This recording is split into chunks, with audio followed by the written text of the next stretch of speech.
Hello everyone, আসসালামু আলাইকুম। Welcome to my another blog. কেমন আছো সবাই? আশা করি আল্লাহর রহমতে সবাই ভালো আছো। আমরাও আলহামদুলিল্লাহ ভালো আছি। কাছে এবং দূরে যে যেখান থেকে আমার ভিডিওটি দেখছো, তোমাদের সবাইকে অসংখ্য ধন্যবাদ জানিয়ে আজকের ডেইলি ব্লগটি শুরু করছি। আজকের ব্লগে মোটামুটি সারাদিনের কাজকর্ম সবই তোমাদের সাথে শেয়ার করব। তবে সকালের নাস্তাটা কিন্তু আমি আগেই করে নিয়েছিলাম, তো তাই শেয়ার করা হয়নি। রোজ রোজ কিন্তু এক ধরনের নাস্তা বানানো দেখলে কিন্তু বোরিং লাগবে, তাই সেটা আমি স্কিপ করে দেন ব্লগটি শুরু করেছি। কাল রাতে আমি খুব তাড়াহুড়ো করে একটা ইলেকট্রিক চুলা নিয়ে আসছি। তো মনে মনে ভাবছিলাম যে চুলাটা এনে মনে হয় ভুলই করে ফেললাম। কেন এই জিনিসটা মনে হলো সেটাও আমি তোমাদের সাথে বলছি। তোমাদের সাথে আমি শেয়ার করছিলাম যে বেশ কিছুদিন যাবৎ আমাদের এলাকায় গ্যাসের একটু প্রবলেম দিচ্ছিল। তো দুদিন যাবৎ একেবারে গ্যাস কিন্তু অফ হয়ে গেছে। যদি কখনো খুব বেশি দরকার হতো আর গ্যাস খুব কম থাকতো, তাহলে আমার ছোট বোনের চুলা নিয়ে আসতাম। বাট এখন যেহেতু পুরোটা চলে গেছে, তো ভাবলাম তো একটা ইলেকট্রনিক চুলা কিনে নিয়ে আসি। তারপর রাতে যখন ইলেকট্রনিক চুলা নিয়ে বাসায় আসলাম, দেন সাথে সাথেই দেখলাম গ্যাস চলে আসছে। তো মনটা খুবই খারাপ হয়ে গেল যে কেনই বা কিনলাম। আর আমাদের এখানে যেহেতু লাইনের গ্যাস আর বৈধ গ্যাস, তো গ্যাসের প্রবলেম আর কখনো দেবে না।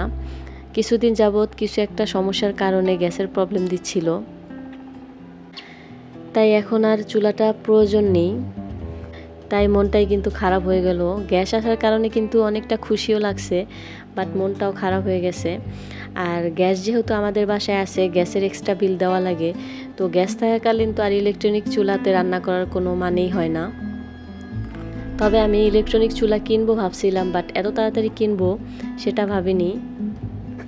আর বেশ কিছুদিন যাবত একটু প্রবলেমের মধ্যেও ছিলাম। যাই হোক, কি আর করার। তবে একটা ভালো বিষয় হচ্ছে সেই সুবাদে চুলাটাও কেনা হয়ে গেল। আর আমি আমার ছোট বোনের মতো সেম চুলাই কিনেছি, কারণ ওই ডিজাইনটাই আমার সবচেয়ে বেশি ভালো লাগছে, এই জন্য আর কি।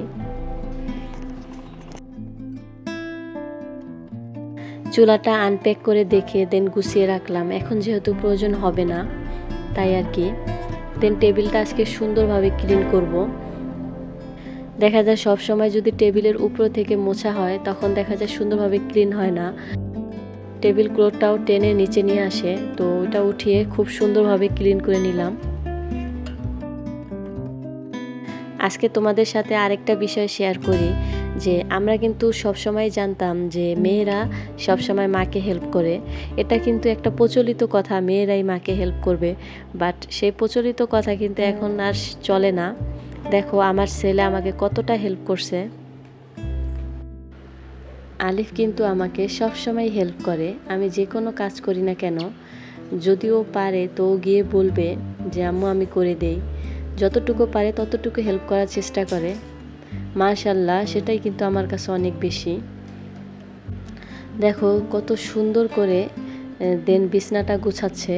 বেশিরভাগ সময় কিন্তু এই বিছানা ওই গুছায়, আমি যদি ব্যস্ত থাকি আর কি। আমি ঠিক যেভাবে বিছানা গুছাই ঠিক সেভাবেই কিন্তু গোছাচ্ছে। আর বাচ্চারা তো সবসময় মায়ের থেকেই শিখে। আর আজকে কিন্তু বেশিরভাগ ক্লিনিংয়ের কাজেই কিন্তু আলিফ আমাকে অনেক বেশি হেল্প করছে। আলিফের তো বয়স এখন 5 বছর, ও এখন মাকে হেল্প করতে পারছে। বাট রোজাইনা তো ছোট, এখনও কোনো কিছু পারে না। তাও সে আমাকে আজকে বলছিল যে আম্মু তুমি রুমে গিয়ে বসো। তো আমি বললাম তাহলে পাকঘরে কাজ করবে কে? ও বলছিল আমি করব। ওর কথা শুনে অনেক হাসি পাচ্ছিল যে ও কী বা করতে পারবে, তাও যে বলছে এটাই কিন্তু অনেক।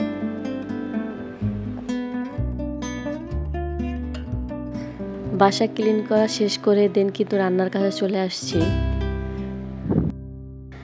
আজকে রান্নার মেনুতে কিন্তু সেরকম মাছ মাংস কিছুই নেই।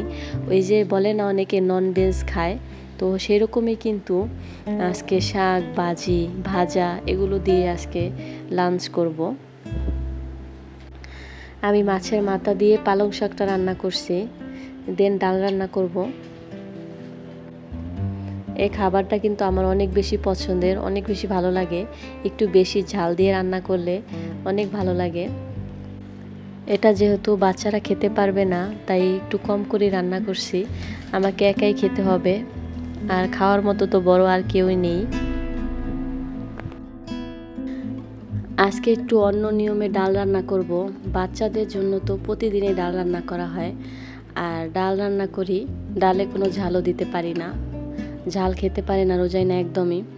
আলিফ আস্তে আস্তে ঝাল খাওয়া শিখছে, বাট রোজাইনা একদমই শিখি নেই। আর ডাল খেতে আমি বেশি একটা পছন্দ করি না। অন্য ভাজি বা তরকারি সবজি থাকলে ডাল সেরকম খাওয়া হয় না। আজকে ডালটা একটু অন্যভাবে রান্না করলাম। 3-4 আইটেমের ডাল ভিজিয়ে রেখেছিলাম কিছুক্ষণ, দেন কিন্তু এটা ব্লেন্ড করে নিছি। আর পেঁয়াজ মরিচ মশলা দিয়ে মশলাটা ভালোভাবে কষিয়ে ডালটা দিয়ে দিছি। দেন ডালটাও কিন্তু খুব সুন্দরভাবে কষিয়েছি, দেন পানি দিয়ে দিছি। এখন একটা ডালে বাগার দিয়ে দিব, মানে পেঁয়াজ মরিচ ভেজে ভাজাটা দিয়ে দিব, তাহলে খুব সুন্দর একটা স্মেল আসবে ডাল থেকে। এই ডালটা কিন্তু খেতে অনেক বেশি মজা লাগে, আর অনেক মিহি হয়, তো এই জন্য খুব ভালো লাগে। বাচ্চারাও অনেক বেশি পছন্দ করে। ধনেপাতা ছিল না, ধনেপাতা থাকলে আরও বেশি ভালো লাগতো। এই তো আমার রান্না শেষ। তো আজকের আইটেমে এগুলোই ছিল। আজকে খাবারগুলো বাটিতে বেড়ে নিইনি, সরাসরি পাতিল কড়াই সব ডাইনিংয়ে নিয়ে আসছি। একটু তাড়াহুড়োর মধ্যেই ছিলাম। দুপুরে রান্না করতে করতে একটু লেট হয়ে গেছিল, নামাজের সময় চলে যাচ্ছিল, এই জন্য ওভাবে রেখেই চলে গিয়েছি। তারপর আবার চলে আসছি সন্ধেবেলা। কিছু কোয়েল পাখির ডিম এনেছিলাম, সেগুলোই তুলে রাখছি। কোয়েল পাখির ডিম বাচ্চারা অনেক পছন্দ করে। একটু বেশি করে আনার চেষ্টা করলে দেখা যায় আবার নষ্ট হয়ে যায়, তাই একটু কম করে নিয়ে আসি। বাচ্চারা এমনিতে যদি মুরগির ডিম খেতে নাও চায়, কোয়েল পাখির ডিম কিন্তু খুব পছন্দ করে। ছোট ছোট এটা ওরা পছন্দ করে খায়। আর অন্য ডিমের তুলনায় কোয়েল পাখির ডিমে কিন্তু অনেক বেশি পুষ্টি সম্পূর্ণ। সাথে কিন্তু আলিফ রোজাইনার আরেকটা পছন্দের জিনিস নিয়ে আসছি, বিস্কিট। এই চকোফান বিস্কিটটা আলিফ আর রোজাইনা খুব বেশি পছন্দ করে। এটা হলো একটা চকলেট বিস্কিট। চকলেট বিস্কিটের লেয়ারে চকলেট দেওয়া আছে, আর বিস্কিটটা পুরোপুরি চকলেট দিয়ে মোড়ানো। আমারও ভালো লাগে, তাই আর কি ওদের জন্য এক কার্টুনে নিয়ে আসছি, পছন্দ করে যেহেতু। এই তো এটাই আজকে আমাদের সিম্পল নাস্তা। সন্ধ্যার নাস্তাগুলো যত সিম্পল রাখা যায় ততই কিন্তু ভালো। অতিরিক্ত ভারী নাস্তা হলে ডিনার কিন্তু করা যায় না। বাচ্চারা শুধু কোয়েল পাখির ডিমগুলো আর বিস্কিটটাই খাবে, আর রং চাটা আমার জন্য তৈরি করছে। ওরা এখন চা খাবে না, বিশেষ করে আমি এখন ওদের আর চা দেব না। বাচ্চারা যত চা কম খাবে ততই ভালো। আর এখন যেহেতু প্রচণ্ড গরম, চাটা অ্যাভয়েড করাই ভালো। বাট আমার কিন্তু চা খেতে ভালো লাগে, এই জন্য আমার জন্য তৈরি করি। আমি সব সময় পুষ্টি সম্পূর্ণ খাবারই বাচ্চাদের দিতে চেষ্টা করি, বাট এই বিস্কিট চিপস এগুলো দিতে হয়, খুব বেশি মর্জি করে। আর এই বাহিরের খাবার তো এখনকার বাচ্চাদের দৈনন্দিন রুটিনই হয়ে গেছে। যতটুকু সম্ভব হয় অ্যাভয়েড করার চেষ্টা করি। আজকের ব্লগটি এই পর্যন্তই। আল্লাহ হাফেজ।